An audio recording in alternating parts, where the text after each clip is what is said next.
साहेब, मेरे बड़े भाई और पाकिस्तान तहरीक-ए-इंसाफ के सेक्रेटरी जनरल मोहतरम उमर अय्यूब साहेब, दीगर तमाम दोस्तों, बुजुर्गों, भाइयों, अस्सलाम वालेकुम। मैं ज्यादा वक्त नहीं लूंगा, लेकिन सबसे पहले आज बलूचिस्तान के गयूर अवाम को मुबारकबाद पेश करना चाहता हूं कि जिनके बारे में ये प्रोपोगेट किया गया कि वो पाकिस्तान मुखालिफ हैं, लेकिन देख लीजिए कि शदीद बारिश के बावजूद, इंतजामिया की हठधर्मी के बावजूद, रास्तों में रुकावटों के बावजूद, आज अगर तहरीके तहफ्फुज़े आईने पाकिस्तान की इब्तदा हुई तो बलूचिस्तान से हुई और उसका सलाम आपको है। देखिए, ये कहा जाता रहा और मैं समझता हूं कि हम पंजाब में रहते हुए शायद वो आवाज अपने बलूचिस्तान के भाइयों के लिए, अपनी बहनों के लिए उस तरह नहीं उठा सके जिस तरह हमें उठानी चाहिए थी। लेकिन इस बात पर हमारा इत्तफाक राय है कि यह ममलिकत खुदादाद पाकिस्तान किसी बाप दादा की जागीर नहीं है, ये इसका मामा चाचा कोई नहीं है। ये पाकिस्तान है तो बलोचों का है, ये पाकिस्तान है तो पश्तूनों का है, ये पाकिस्तान है तो पंजाबियों का है, ये पाकिस्तान है तो पंजाब में रहने, पाकिस्तान में रहने वाले सिंधियों का है। ये इकाइयां मिलती हैं तो पाकिस्तान बनता है। ये पैगाम है उन तागूती ताकतों को जो अपने मकासद के हसूल के लिए लोगों को मिस भी करते हैं, लोगों को मारते भी हैं, उनकी लाशों को सरे बाजार लटकाया भी जाता है, उनको टॉर्चर भी किया जाता है, उनको जबरो तशद्दुद का निशाना भी बनाया जाता है।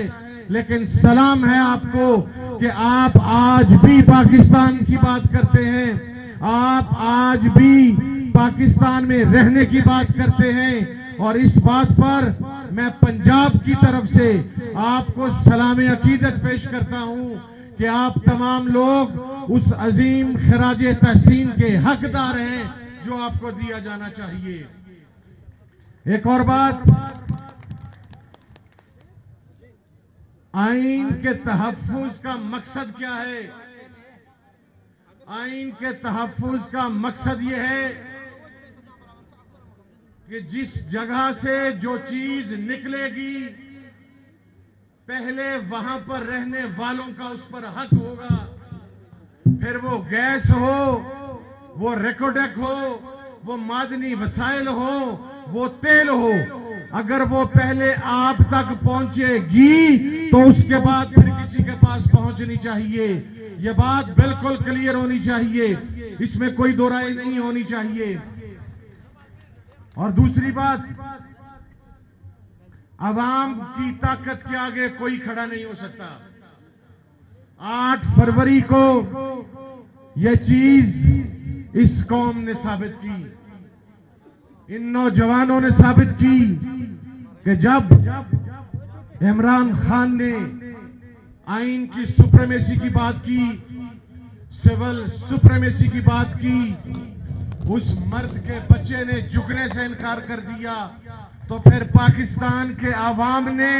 घरों से निकलकर उस मर्द के बच्चे को वोट दिया और वो कोई डील लेके भागा नहीं,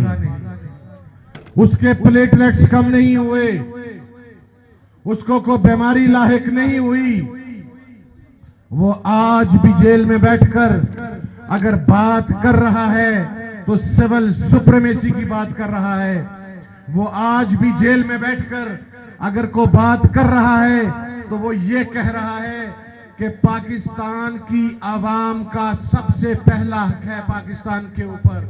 वो आज भी अगर जेल में बैठकर ये कह रहा है कि पाकिस्तान को किसी पराई जंग का हिस्सा नहीं बनना चाहिए, पाकिस्तान को किसी प्रॉक्सी का हिस्सा नहीं बनना चाहिए, वो आज भी अगर जेल में डटा हुआ है तो बलोचिस्तान के लोगों, वो आपके हकूक के लिए डटा हुआ है, वो पाकिस्तान के लिए डटा हुआ है। ये फर्ज अब आपने पूरा करना है कि हर वो आवाज जो पाकिस्तान को तवाना करने के लिए बुलंद होगी, जो आपके हकूक के लिए बुलंद होगी, जो आपके राइट्स के लिए बुलंद होगी, वो आवाज किसी भी पार्टी की हो, आप आगे बढ़कर उस आवाज का साथ देंगे। और आखिर में मैं एक बात कहता चलूं कि पाकिस्तान को एक एजेंडे की बुनियाद पर, लिसानियत की बुनियाद पर, मसलक की बुनियाद पर, जुबान और सुबाइयत की बुनियाद पर जो तकसीम करने की साजिश की जाती रही, वो पाकिस्तान के आवाम की तरफ से नहीं थी, वो पाकिस्तान के खिलाफ साजिश थी। आज सबसे पहले इमरान खान को और उसके बाद इस अजीम तहरीक के बानियान को ये क्रेडिट जाता है कि आज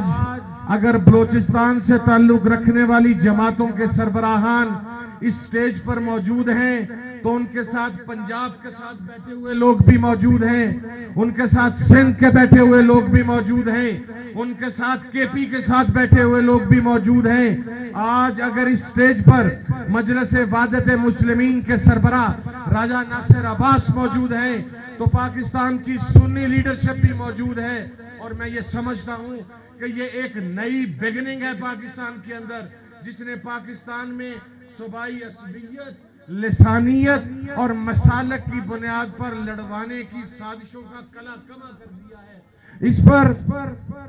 मैं आप सबको मुबारकबाद पेश करता हूं। और एक और बात आपको ईमानदारी के साथ बताएं कि आप जब भी फेडरल कैपिटल आए मिसिंग पर्संस के हवाला से, अल्हम्दुलिल्लाह हम आपकी आवाज बने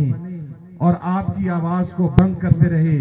लेकिन आज आपके साथ ये वादा है कि वो आवाज आपकी आवाज के साथ हम रुकाब होकर मजीद तवानाई के साथ आगे बढ़ेगी। अब इस पाकिस्तान में किसी के मिसिंग होने की गुंजाइश नहीं,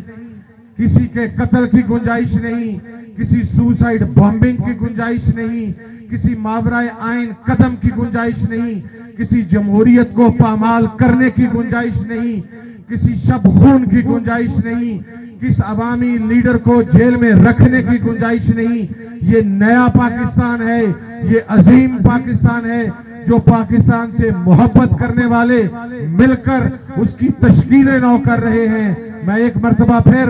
आपकी मेहमान नवाजी पर महमूद खान साहब का, सरदार अख्तर मेंगल साहब का, आप तमाम भाइयों का शुक्रिया अदा करता हूं कि आपने यहां की हमारी मेहमान नवाजी करके जो कर्ज हमारे सर पर उतार चढ़ाया, आपकी क़यादत जब पंजाब आएगी तो इंशाअल्लाह इसी मोहब्बत के साथ इनका इस्तकबाल किया जाएगा, यही इज्जत इन्हें दी जाएगी, यही वकार इन्हें दिया जाएगा और ये वहां खड़े होकर बलोचिस्तान और पाकिस्तान की बात करेंगे। बहुत